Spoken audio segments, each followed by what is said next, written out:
슬로시티를 상징하는 인증 마크이기도 하죠. 급변하는 도시화를 반대하고 전통의 보존과 생태주의를 표방하고 있는 슬로시티는 10개국 93개 지역. 지난해 아시아에서는 최초로 우리나라의 4개 지역이 슬로시티의 인증을 받으면서 이 슬로시티에 대한 관심이 높아지고 있습니다. 속도전을 벌이고 있는 도시의 삶이 자연의 생체 시계를 깨뜨리면서 각종 부작용을 낳고 있는데요. 그렇다면 이 슬로시티의 삶이 과연 도시의 부작용을 해결하는 대안이 될 수 있을까요? 오늘 그린사이언스에서는 느림의 철학 속에 담긴 생체 시계의 비밀을 밝혀봅니다. 만물이 눈을 뜨는 시간. 모든 생명은 자연의 시계에 따라 탄생과 성장, 번식을 반복한다. 태초에 입력된 자연스러운 흐름 생체 시계. 하지만 속도전을 벌이고 있는 도시는 이미 자연의 시계를 잊었다. 몸 안의 자명종, 생체 시계가 현대사회에 경종을 울리고 있다. 지난해 국제슬로시티 연맹은 우리나라의 담양, 창평면, 신안의 증도, 완도군 청산도, 장흥 유치면을 슬로시티로 선정했다. 수년 전부터 슬로시티 등록을 서둘러왔던 일본의 경우 아직 한 곳도 선정되지 못했을 만큼 자연과 전통을 지키며 산다는 것은 속도전을 벌이는 요즘 세상에서는 쉽지 않은 일이다.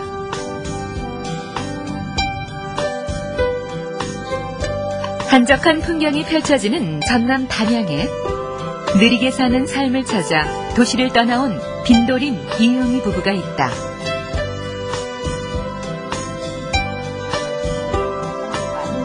한국인으로 귀화한 빈도림 씨는 6년 전만 해도 교수로 연구원으로 숨가쁜 도시의 일상에 젖어 있었다.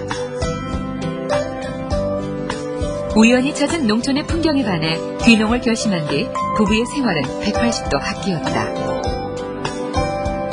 농촌에 들어왔지만 농사만 짓지는 않는다. 밀랍으로 초를 만드는 것이 주된 작업.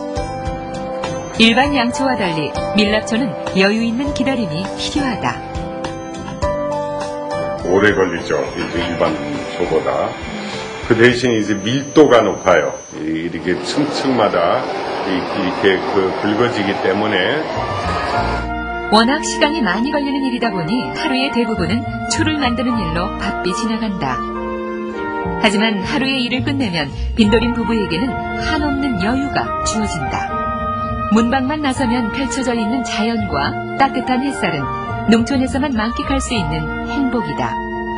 제가 제일 많이 느낀 것은 그 시간이 달라지는 거예요. 우리는 여기서 전반적인 시간 개념이 있고, 몇 시, 몇 분, 몇 초, 요새 디지털 시대인데, 그런 것은 완전히 벗어난 거예요.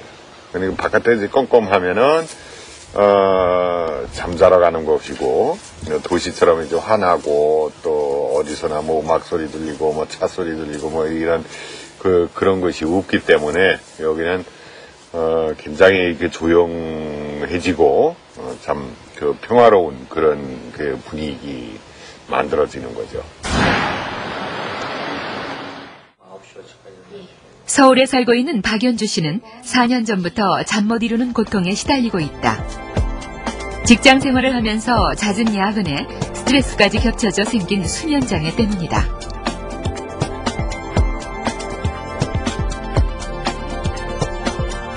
요즘에는 만성적인 두통과 다리 저림까지 문제는 더욱 커지고 있는 상황인데, 일단 박연주 씨의 수면 패턴부터 측정해보기로 했다. 자는 사이 뇌파와 안구운동, 심전도 등을 분석함으로써 수면장애의 1차적인 문제점을 찾아보려는 것. 잠은 여러 단계에 걸쳐 깊은 잠으로 빠져들게 되는데, 수면장애가 있는 경우 단계를 뛰어넘으며 불안정한 모습을 보이다가 결국 잠에서 깨게 된다. 박연주 씨의 초기 수면 상태는 비교적 안정적인 모습을 보이며 뇌파 역시 균일한 파장을 나타냈다. 하지만 채 30분이 지나지 않아 뒤척임이 많아지기 시작했다. 뇌파의 이상 파장이 3초 이상 지속되는 것은 잠이 깼다는 의미. 박연주 씨는 결국 편안한 잠을 이루지 못한 채 잠에서 깨고 말았다. 무엇이 박연주 씨의 달콤한 수면을 방해하는 것일까? 농촌의 민도림 씨와 도시의 박연주 씨에게 특수시계를 채워 수면 방해의 요인을 찾아보기로 했다. 밀랍초 만드는 작업 외에 시간은 대부분 야외에서 보내는 빈도림 씨와 달리 박연주 씨는 실내에서 보내는 시간이 많고 약속 역시 밤 시간에 몰려 있었다. 이처럼 빈도림 씨와 박연주 씨의 생활은 낮과 밤의 경계에서 확연한 차이를 보였다. 농촌에 계신 분은 아침에 일찍 햇빛을 보시고 낮에 운동량도 많고 밤에는 상대적으로 외부의 빛의 노출이 적기 때문에 어둠을 일찍 맞으셨기 때문에 생체 시계 패턴이 거의 아주 규칙적이세요. 도시에 계시는 분들은 아무래도 밤에 빛의 노출 시간이 많습니다. 그리고 운동량도 많고요. 그러다 보니까 좀 일어나는 시간이 좀 늦어지고 그 다음에 그게 악순환이 되는 패턴으로 생체 리듬에 큰 변화가 있는 걸로 이제 이해하시면 될 것 같습니다.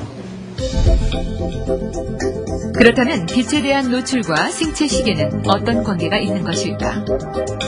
뇌 속의 송과선은 빛의 양에 따라 수면 촉진 호르몬인 멜라토닌의 양을 조절한다. 빛이 나는 낮에는 멜라토닌의 분비량이 적지만 밤이 되면 그 양이 급격히 증가해 수면을 유도한다. 이처럼 빛은 생체 시계를 조절하는 가장 강력한 요인. 때문에 수면과 빛의 유기적인 관계가 흐트러지면 이상이 생기는 것이다. 최근 한 대학교에서는 흥미로운 연구 결과가 발표됐다. 동물의 생체 시계가 뇌뿐만 아니라 유전자에도 존재한다는 것. 생체 시계 유전자의 역할을 확인하기 위해 인위적으로 생체 시계 유전자를 파괴한 쥐와 정상 쥐의 행동 양식을 관찰해봤다. 야행성인 쥐는 낮에 잠을 자는 것이 정상이다. 하지만 생체 시계가 파괴된 쥐는 밤과 낮 시간을 구별하지 못하고 불규칙적인 활동을 반복했다. 왜 이런 일이 벌어지는 것일까? 동물은 뇌 이외에도 장기와 조직, 세포의 유전자의 고유한 생체 시계를 갖고 있는데 우리가 어두운 방에서도 시간을 예측하고 배고픔을 느낄 수 있는 이유도 바로 생체 시계 유전자 덕분이다. 때문에 생체 시계 유전자가 파괴되면 몸속 시계 정보를 전달할 수 없어 정상적인 생활이 불가능해지는 것이다. 현대인들의 생활을 보면 그런 밤낮의 규칙적인 활동이 굉장히 많이 망가져 있고 그런 것들이 오래 지속되게 되면 수면장애, 불면증 또는 심할 경우는 암 발생이나 심장질환, 비만 등을 유발할 수 있는 굉장히 중요한 그런 요인이라고 생각을 하고 있습니다. 자연의 시계를 따라 전통을 지켜온 슬로시티. 전남 담양에는 변치 않는 풍경과 함께 또 하나의 명물이 있다. 바로 우리쌀로 만드는 전통 쌀엿이다. 먹을 것 귀하던 시절 쌀엿은 맛있는 간식이자 에너지원이었다. 커다란 가마솥에 고두밥을 찌고 엿기름과 섞어 식혜를 만드는데 꼬박 9시간이 걸린다. 잘 삭은 식혜물을 가마솥에 부어 다리기를 5시간. 멀건 식혜가 걸쭉한 갈색 조청으로 변하면 그제서야 쌀엿 만들 준비가 끝난다.